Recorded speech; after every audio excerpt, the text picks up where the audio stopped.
When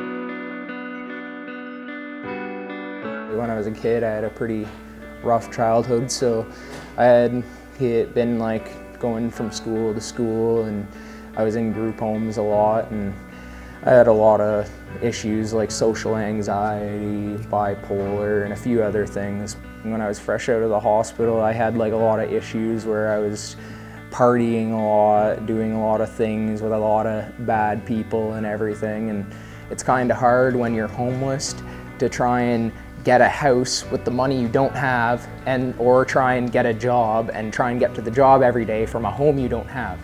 Without things like this, I think a lot of people would be absolutely just out of luck. So.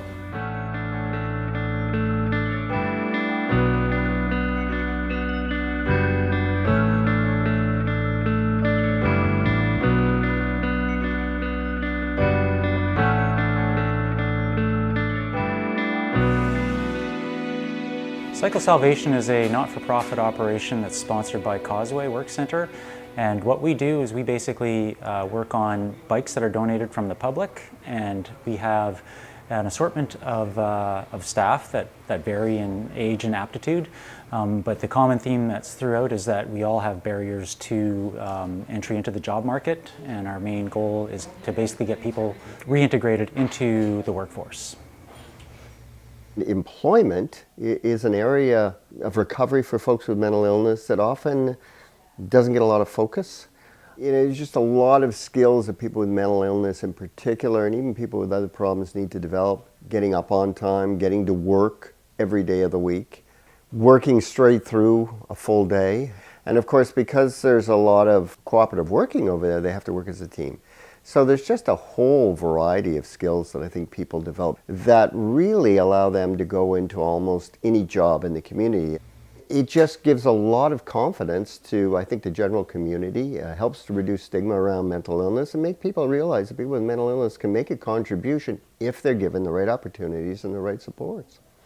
There's a great amount of satisfaction in sort of learning the skill set, the craft, and then being able to sort of translate that over into some new people that are also interested and come from essentially the same sort of background that I do, those experiences, and you know, are trying to help themselves, and you know, this is a place that offers some support.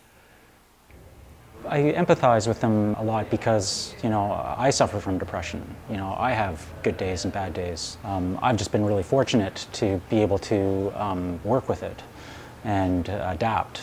And I've had some really lucky breaks. I've had, you know, wonderful parents, right? I've actually had a good background.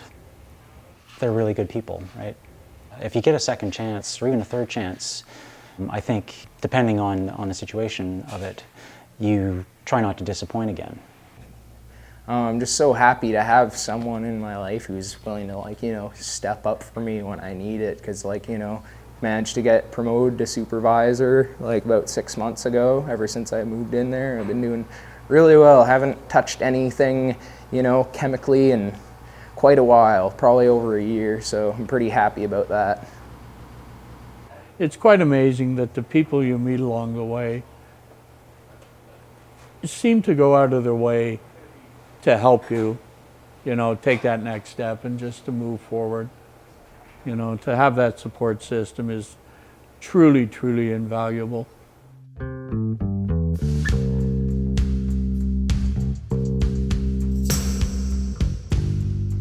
Just having the confidence of being able to get out of bed in the morning and come and do your job and just feel like you have a purpose. I think that definitely goes a long way towards helping people.